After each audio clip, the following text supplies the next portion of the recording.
أعوذ بالله من الشيطان الرجيم بسم الله الرحمن الرحيم والعصر إن الإنسان لفي خسر إلا الذين آمنوا وعملوا الصالحات وتواصوا بالحق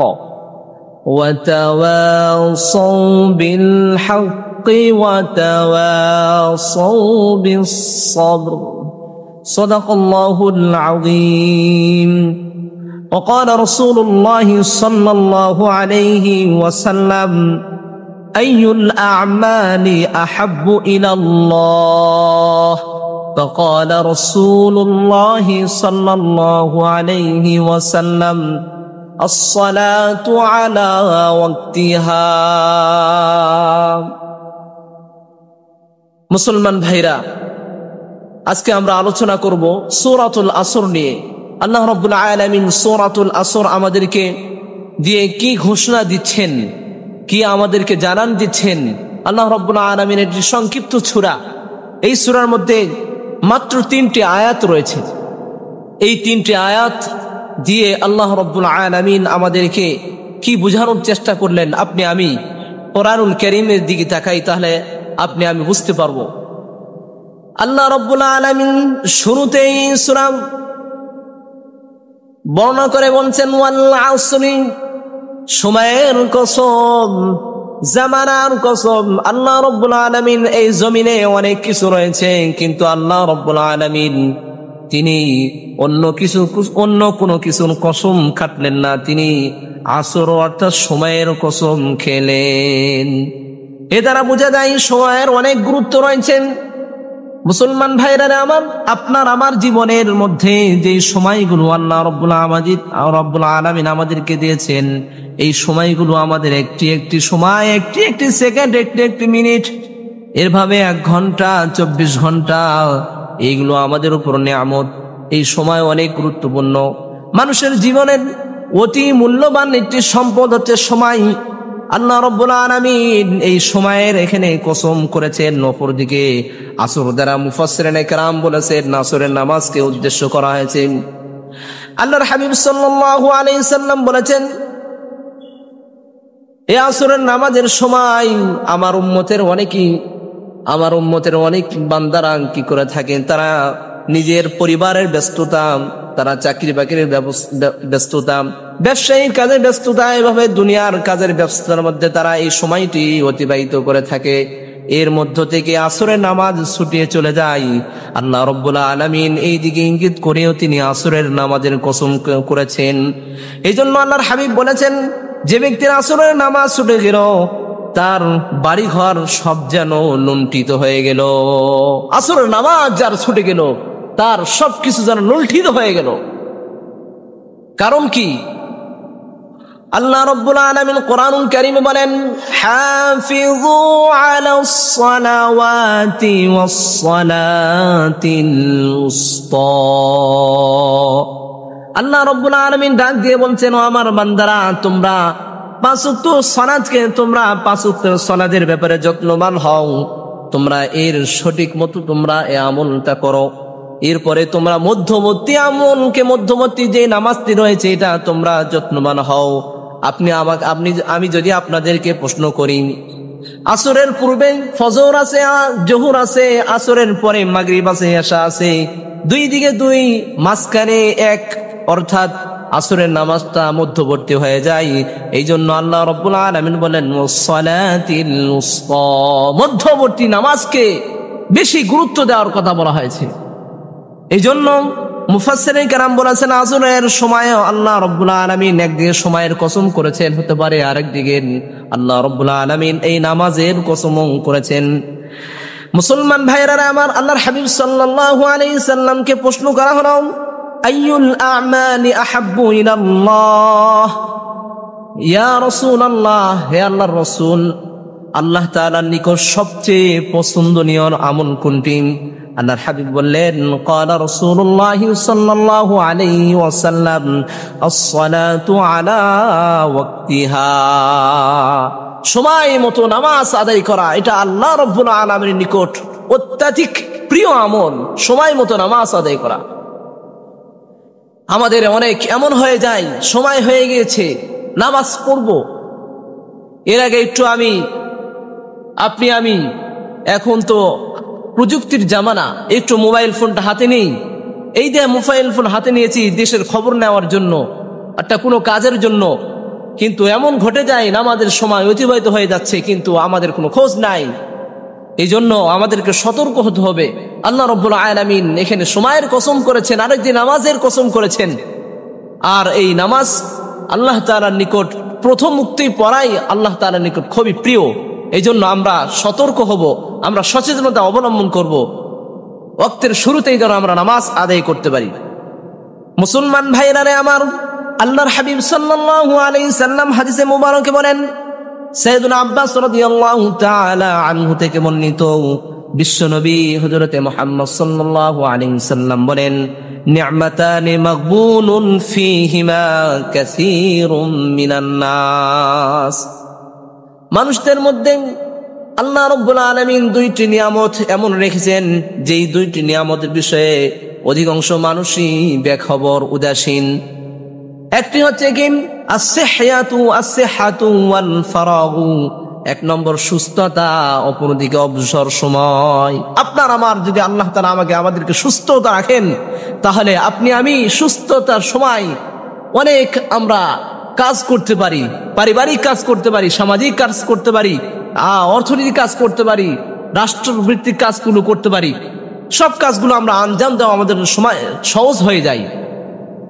এই সুস্থতার সময় আপনার যা মনে আপনি তাই করতে পারেন। আর যদি অপরদিকে অসুস্থ হয়ে যায়, একটু জ্বর ওঠে, একটু ঠান্ডা লাগে, একটু কোনো ব্যথা অনুভব করি শরীরে, তাহলে আমরা সেই নামাজকেও আমরা সুন্দরভাবে আদায় করতে পারি না, আমাদের কাজগুলো আমরা ঠিক মতো আদায় করতে পারি না। এই জন্য আমরা সুস্থতার সময়, আল্লাহর হাবিব বলেছেন, আমার উম্মত এই সুস্থতার সময় অনেক বেখবর থাকে, মন চাই জিন্দেগি চালায়। এজন্য সুস্থতার নিয়ামতকে আমরা সামনে রেখে আমরা কাজগুলো যেন সুন্দরভাবে আদায় করতে পারি। অপরদিকে হাদিসের অংশ বললেন, ওয়াল ফারাগ, অবসর সময়। আপনার আমার যখন বিরতির সময় থাকে, ছুটির সময় থাকে, অথবা আমরা আরামায়েশের সময়কে অতিবাহিত করি, সেই সময় আমরা খেয়াল করি না, এই সময়গুলো আমাদের মাঝে এমনি এমনি চলে যায়। এভাবে আমাদের এই সময়গুলো আমরা কাজে লাগাতে পারি না। এই জন্য আল্লাহর হাবিব সাল্লাল্লাহু আলাইহি সাল্লাম বললেন যে, তোমরা এই অবসর সময়কে গুরুত্ব দিয়ে তোমরা নিজের জীবনকে ধন্য করো। এই জন্য আল্লাহ রাব্বুল আলামিন আসরের সময়ের কসম করে বলেছেন যে সময়কে গুরুত্ব দাও। এরপরে আল্লাহ রাব্বুল আলামিন দ্বিতীয় নম্বর আয়াতে বলেন, ইন্নাল ইনসানা লাফি খুসর। আল্লাহ রাব্বুল আলামিন বলেন, সমস্ত মানুষ ক্ষতিগ্রস্তর মধ্যে রয়েছে। সমস্ত মানুষ, ইন্নাল ইনসান, এই ইন্না দ্বারা এখানে সমস্ত মানুষকে ইনসান, আল ইনস এখানে জিন্স বোঝানো হয়েছে, সমস্ত মানব গোষ্ঠী, সমস্ত মানব মণ্ডলীকে বোঝানো হয়েছে যে সমস্ত মানুষ ক্ষতিগ্রস্তের মধ্যে রয়েছে। কারণ কি এই কথা কেন বলা হলো? আমরা এমন হয়ে যাই, আমরা যখন প্রকৃত ক্ষতিগ্রস্ত তারাই যারা আজ কিয়ামতের দিন নিজের আল্লাহ রাব্বুল আলামিন দ্বারা বোঝানোর চেষ্টা করলেন এটাই যে, আমরা যদি কি করি, শক্তি ও জীবনকে আল্লাহ তাআলার আনুগত্য ছাড়া অন্য কাজে ব্যয় করে থাকি, তাহলে আল্লাহ রাব্বুল আলামিন বলছেন, ও মানব, তুমি যদি নিজের মন চাই জিন্দেগি চালাও, তাহলে তুমি কিভাবে ক্ষতিগ্রস্ত হচ্ছ দেখো।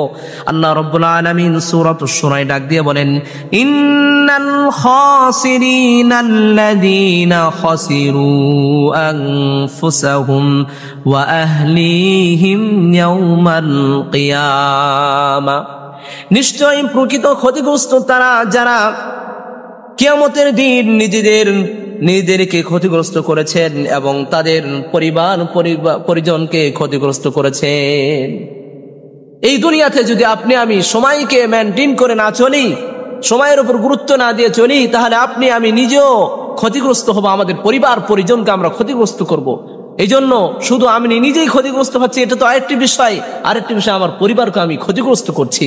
এই জন্য আমাদেরকে এই ক্ষতিগ্রস্ত হওয়া থেকে বেঁচে থাকতে হবে।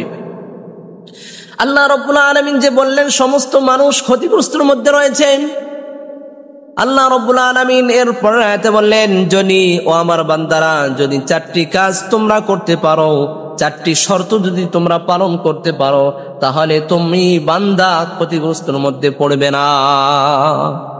4টি কাজ কি কি আমরা একটি করে জানার চেষ্টা করব ইনশাআল্লাহ।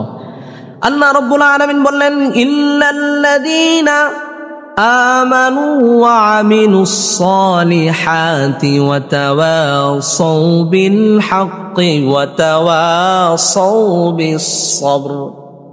মুসলমান ভাইরা রে আমার, 4টি কাজ যদি আপনি আমি করতে পারি তাহলে আপনার আমার জীবনটা ধন্য হয়ে যাবে, আমরা ক্ষতিগ্রস্তের মধ্যে পড়ব না।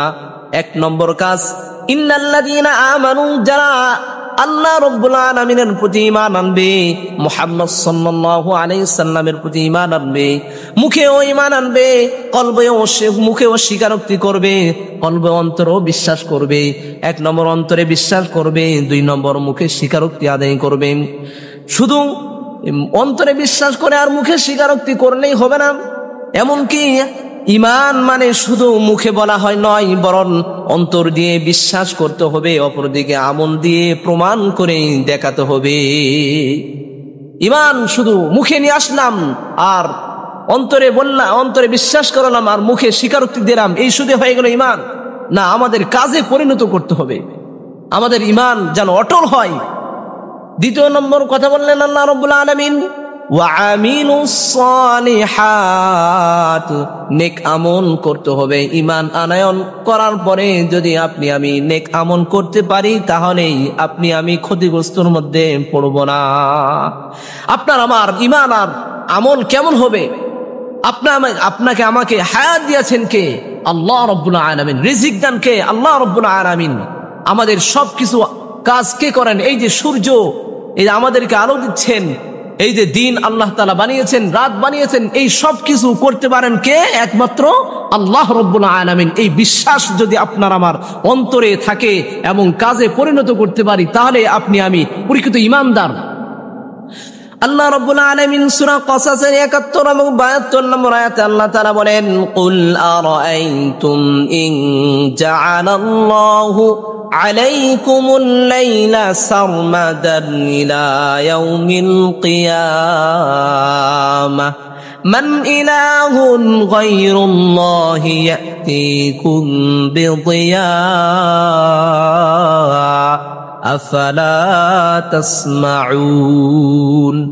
আল্লাহ রাব্বুল আলামিন বললেন, হে নবী আপনি বলুন, আচ্ছা বলো তো, যদি আমি আল্লাহ যদি তোমাদের নিকট আমি যে রাত দিয়েছি এই রাতকে যদি আমি অবিরাম করে দিতাম, এই রাতকে যদি আমি একেবারে রাতই বানিয়ে রাখতাম, দিন যদি না নিয়ে আসতাম, কিয়ামত আগ পর্যন্ত যদি আমি এমন ভাবে করে দিতাম, তাহলে মান ইলাহুন গায়রুল্লাহ, আছে কি কোনো ইলাহা আল্লাহ ছাড়া যে তোমাদেরকে দিনের আলোকময় প্রভাত তোমাদেরকে নিয়ে আসে দিবে, দিন নিয়ে আসে দিবে? এমন কোনো ইলাহা আছে?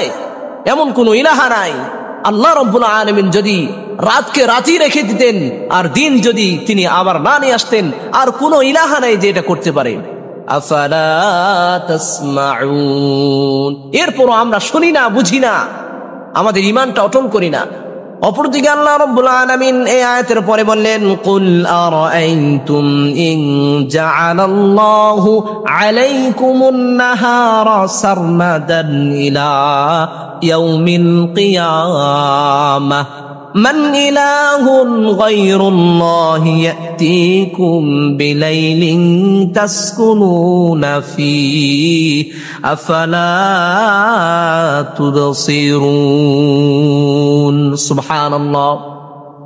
হে নবী আপনি বলুন, আমার বান্দাদেরকে বলুন, আচ্ছা বলো তো, যদি আল্লাহ রাব্বুল আলামিন দিনকে দিন অবিরাম বানিয়ে দিতেন, শুধু দিনকে দিনই রেখে দিতেন, তিনি রাত যদি না নিয়ে আসতেন, এমন কোন ইলাহা আছে নাকি? কিয়ামত আগ পর্যন্ত এমন কোন ইলাহা আছে নাকি তোমাদেরকে যে রাত এনে দিতে পারবে? তবুও কি তোমরা দৃষ্টি নিক্ষেপ করবে না? তবুও কি তোমরা বুঝবে না? তাহলে বোঝা গেল আল্লাহ রাব্বুল আলামিনের প্রতি ঈমান, একচ্ছত্র আল্লাহ তাআলার প্রতি ঈমান নিয়ে আসতে হবে। অন্তরে মুখে স্বীকারোক্তি দিতে হবে, আমলে প্রমাণ করে দেখিয়ে দিতে হবে একমাত্র আল্লাহ রাব্বুল আলামিন ছাড়া এই জগতে আর কোনো কিছু করতে পারে না। এমন কোন ইলাহা এই আসমান জমিন এমন পুরো পৃথিবীতে নেই। মুসলমান ভাইরা আমার, এই দুইটি কাজ প্রথমত করতে হবে। তৃতীয় নম্বর কাজ আল্লাহ রাব্বুল আলামিন এই সূরার বলে দিলেন, ওয়াতাওয়াসাউ বিল হক। তৃতীয় নম্বর কাজ হচ্ছে সত্যের উপদেশ একে অপরকে দিতে হবে, পরস্পরকে সত্যের উপদেশ দাও। আল্লাহ রাব্বুল আলামিন বলে দিলেন একে অপরকে কোরআন ও সুন্নাহ অনুযায়ী সত্যের দিকে আহ্বান করতে হবে।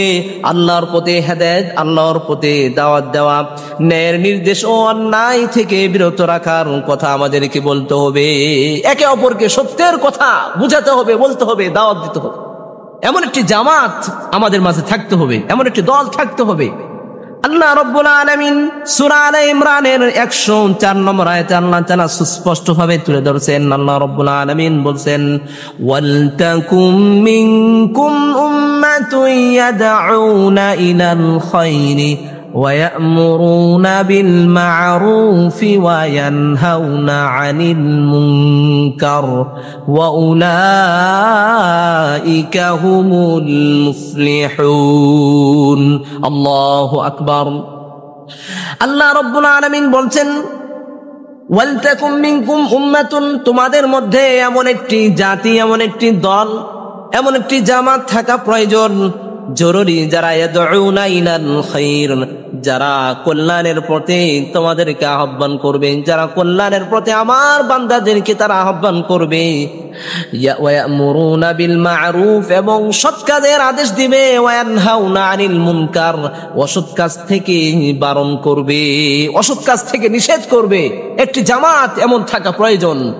তাহলে আপনি আমি বুঝতে পারলাম আল্লাহ রাব্বুল আলামিন কোরআনুল কারীমে সুস্পষ্ট বলে দিলেন যে আমাদেরকে একে অপরের মাঝে সত্যের উপদেশ দিতে হবে, সত্যের উপদেশ দিতে হবে।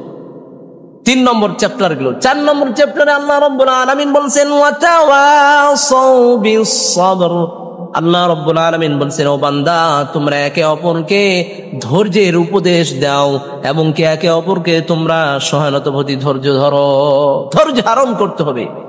ধৈর্য আমাদের উপরে নির্যাতন অনেক রকমের আসতে পারে। যারা ইসলামের শত্রু তাদের উপর থেকে আমাদের উপরে নির্যাতন আসতে পারে, আমাদেরকে সহ্য করতে হবে। আমাদের নফসের উপরে আমাদেরকে ধৈর্য ধারণ করতে হবে। গুনাহ থেকে আমাদেরকে গুনাহ থেকে বাঁচার জন্য ধৈর্য ধারণ করতে হবে। এসব সহ্য করে ধৈর্য ধারণ করলেই আপনি আমি যদি এই উপদেশগুলো গ্রহণ করতে পারি, তাহলে আপনার আমার জীবন ধন্য হয়ে যাবে। ধৈর্য এমন একটি ফল, ধৈর্য এমন একটি গুণ যেটা আল্লাহ রাব্বুল আলামিন আমাদের জন্য এর ফল অনেক মূল্যবান। এই জন্য ধৈর্যের বিকল্প কোনো কাজ নেই। সব জায়গায় ধৈর্য ধারণ করতে হবে, ধৈর্য ধরে পথ সামনে পাড়ি দিতে হবে, আগাতে হবে সামনে। এই জন্য ধৈর্যের বিষয়টি আল্লাহ রাব্বুল আলামিন নষ্ট বললেন। সহিহ মুসলিমের বর্ণনায় এসেছে, বিশ্বনবী হযরতে মুহাম্মদ সাল্লাল্লাহু আলাইহি সাল্লাম বলেছেন, ধৈর্য এমন একটি বৃক্ষ, ধৈর্য এমন একটি গুণ যেটা আল্লাহ রাব্বুল আলামিনের নূরের আলো। ধৈর্য হচ্ছে আল্লাহ তাআলার নূরের তাজাল্লি, নূরের তাজাল্লিয়াত, আলো। এই আলো দিয়ে আপনি আমি ইহকাল পরকালে আমরা সফল হয়ে যেতে পারবো। এজন্য ধৈর্য অনেক বড় মহাগুণ। মুসলমান ভাইরা আমার, এই 4টি গুণ আপনি আমি যদি আমার জীবনে আমি ফিট করতে পারি, তাহলে আল্লাহ রাব্বুল আলামিন যে বলেছেন, ইন্নাল ইনসানা লাফি খুসর, তাহলে আপনি আমি সেই সমস্ত মানুষ যে ক্ষতিগ্রস্তর মধ্যে রয়েছে, এ থেকে আমি বেঁচে যাব। 1 নম্বর কাজ, যদি আমি ঈমান আনতে পারি একমাত্র আল্লাহ তাআলার উপরে, সৎ আমল করতে পারি। 2 নম্বর, একে অপরকে সত্যের উপদেশ দিতে পারি, একে অপরকে সত্য নিয়ে আমরা বেঁচে থাকতে পারি। 4 নম্বরে, যদি একে অপরকে ধৈর্যের উপদেশ দেই এবং নিজেও ধৈর্য ধারণ করতে পারি, তাহলে আপনি আমি আর আমাদের জীবনে আমরা ক্ষতিগ্রস্ত হব না, ইহকালে আমরা লাভবান হব। আর পরকালে আমরা সফল কাম হব। আল্লাহ রাব্বুল আলামিন এই একটি সূরার সংক্ষিপ্ত ভাবে একটি সূরা আমাদেরকে নাজিল করে দিয়ে বোঝানোর চেষ্টা করলেন। হযরতে ইমাম শাফি রাহমাতুল্লাহি আলাইহি বলেন, আল্লাহ রাব্বুল আলামিন যদি কোরআনে এই সূরাটি শুধু বান্দার জন্য নাজিল করতেন, তাহলে বান্দার জন্য এই জগতে এই পৃথিবীতে আমল করে এই জিন্দেগি অতিবাহিত করার জন্যই যথেষ্ট হয়ে যেত। আল্লাহ রাব্বুল আলামিন আর অন্য কোন সূরা নাজিল করার প্রয়োজন হতো না। এই এমন একটি সূরা, এই এমন একটি গুরুত্বপূর্ণ সূরা, এই সূরা যদি আপনি আমি এর উপরে আমরা আমল করতে পারি, তাহলে আপনার আমার জীবন ধন্য হবে। আল্লাহ রাব্বুল আলামিন যে কথাগুলো বললাম সুন্দরভাবে আমাদের জীবনে ফিট করে সঠিকটা বুঝে আমল করার তৌফিক দান করুক। আখির দাওয়ানা আলহামদুলিল্লাহি রাব্বিল আলামিন।